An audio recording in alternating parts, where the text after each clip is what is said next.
risque de pleuvoir. Ben, c'est pas de ma faute, parce que moi j'avais prévu qu'il ne pleuvrait pas. Mais hier, avec le concert, eh ben, vous étiez debout.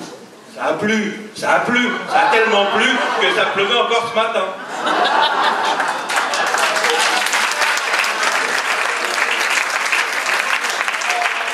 Alors, je vais vous raconter une histoire de vous chauffer un peu avec le froid et même de vous échauffer.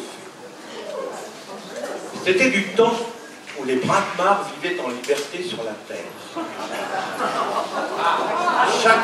Chaque homme avait le sien, mais quand une femme en voulait un, il suffisait qu'elle aille dans les champs, dans l'herbe, ou bien dans les bois, sous les feuilles. Elle en trouvait un à sa taille et à sa convenance. Et un jour, deux jeunes filles se promènent dans la forêt à la recherche de champignons. Et la cadette, qui suit son aîné, en trouve un.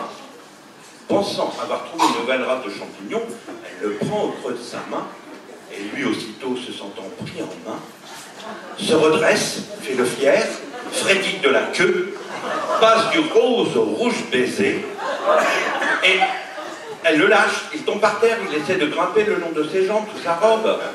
Alors elle crie, la sœur aînée se retourne, elle dit « Mais attends, je vais t'expliquer de long en large, en long en terre. » Elle s'allonge dans l'herbe, le prend au creux de sa main, et lui aussitôt se redresse, fait le fier, frétille de la queue, il passe du rose au rouge baiser, et même qu'elle en fait un cache-colle de ses lèvres. Et puis, elle le prend, le fait glisser sur ses jambes, le roule derrière ses genoux, le roule aussi sur ses cuisses, jusqu'à son petit puits touffu, moussu, feuillu. Et lui, comme un sot, saute au fond du puits. Et comme ça, il remonte, il redescend, il remonte, il redescend.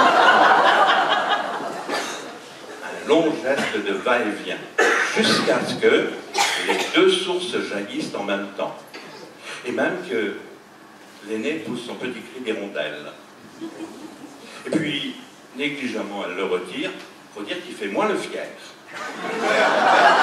Et puis elle repart, et la sœur cadette le prend, le glisse sous ses champignons en bonne compagnie, et se promet de s'en servir comme elle a vu faire sa sœur.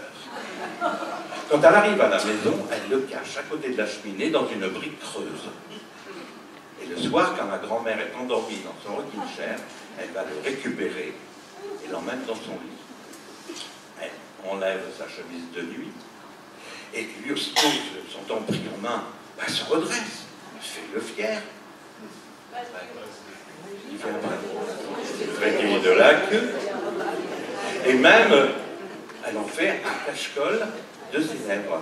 Et puis, elle le glisse sur ses chevilles, le roule sur ses jambes, le fait passer derrière ses genoux, et puis le roule jusqu'à sa petite sente inexplorée. Et lui, à ce moment-là, il furette, il fouille, jusqu'à ce que la sœur cadette pousse son petit cri d'hirondelle. Et comme ça, tous les soirs. Même que des fois, elle a poussé plusieurs fois son cri d'hirondelle dans la nuit. Eh bien, un jour, plutôt un soir, quand elle va le chercher, il n'est plus là. Alors elle retourne dans sa chambre, elle regarde sous le lit, sous le matelas, sous le sommier, sous la couette, dans le tiroir de la table de nuit, sous la descente de lit, rien. Elle retourne dans la cuisine, et là, sans le faire exprès, elle bouscule légèrement le rocking chair de la grand-mère. Et là, quand elle voit que sa petite fille est en train de regarder là, dans le creux de la brique, elle lui dit, mais, ah, c'était à toi ce coquin? Eh ben toi, je n'en ai plus l'usage, je l'ai jeté dans le feu. Ah, ça vous fait rire, mais ne rigolez pas, hein. Alors elle est allée prendre des pincettes, elle a retiré un petit morceau de chair légèrement sanguignolant et un petit peu calciné, elle l'a bien nettoyé, et là, elle est allée dans son lit, et là, cette nuit-là, elle a mis longtemps avant de pousser son petit cri d'hirondelle. Le matin, quand elle s'est réveillée, sa main était posée tout en bas, sur sa botte.